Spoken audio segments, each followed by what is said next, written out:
Okay, more USS Tokyo videos for the channel. This section here is the undercover section, and so this is where they put the cars that are either likely going to leak or the kind of unique vehicles. This one here is here because it's probably going to leak. And this one here, this is probably the garbage pile actually. This one's not garbage, so we got a nice 911 here. We got a Beetle, which is a weird car for this section. MG, definitely in the leaky category. 964. This one here has no roof completely.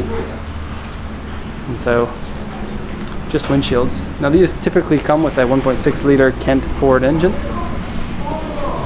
Side draft carbs on it. This one's been moved over to 1.7. I really want to ride in one of these cars, or drive in one of these cars I should say. Carbon fiber front pieces, that's cool.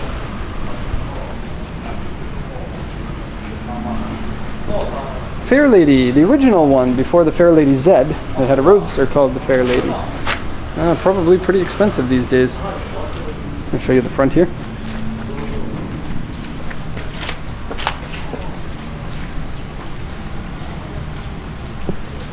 Okay, Volkswagen Beetle made to look like a really terrible speedster. I don't know what it is, maybe Morgan-ish. These kind of cars I have no experience with.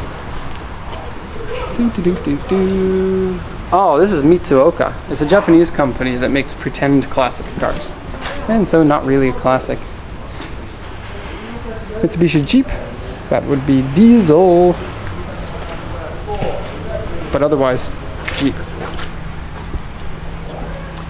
Okay, we got this one here. It's a Speedster. Speedster 964. Pretty cool. Chimney that's definitely going to leak.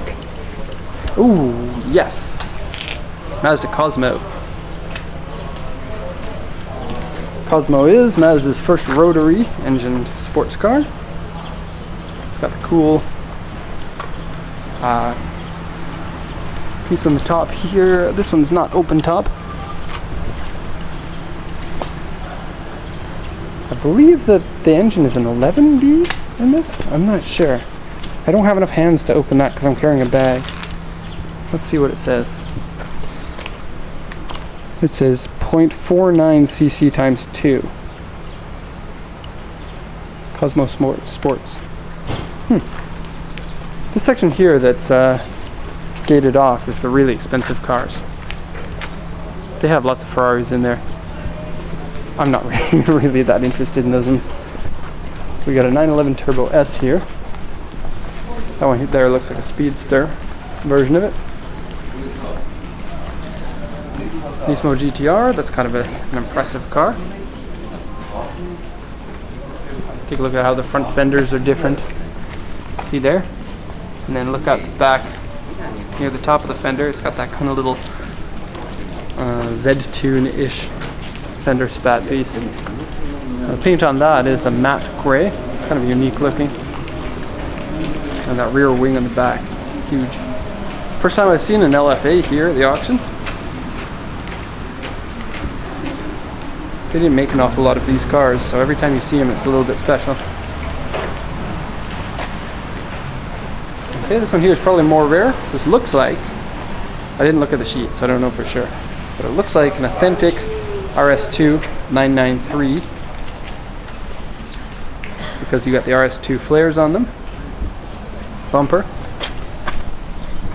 Fueling door there. Plexiglass window. I don't think those wheels are stock.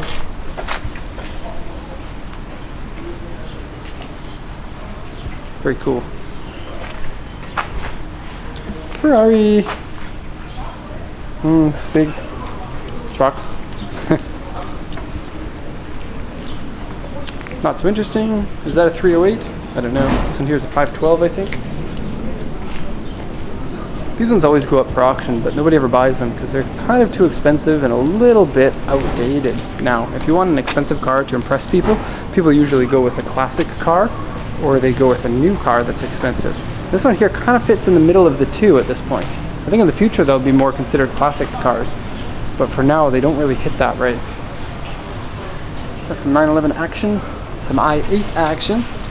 and some AMG GT action. This is another car I'd really like to drive. GT3 RS. It's got to be fast. The RS is the racing-oriented version of the 911, but it isn't the turbo one.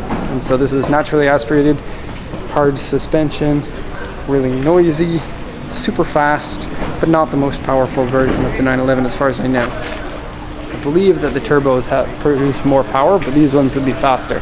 I think they're rear-wheel drive, whereas the turbos are four-wheel drive. And we're kind of to the end here. We got an R8 convertible V10, and we got a couple more back there, but that's going to be the end of this video. So I'm going to leave it off with Andrew standing here waiting around for me to finish the video. And if you want to see these cars, they're in another video. Alright, thanks a lot. Have a nice day.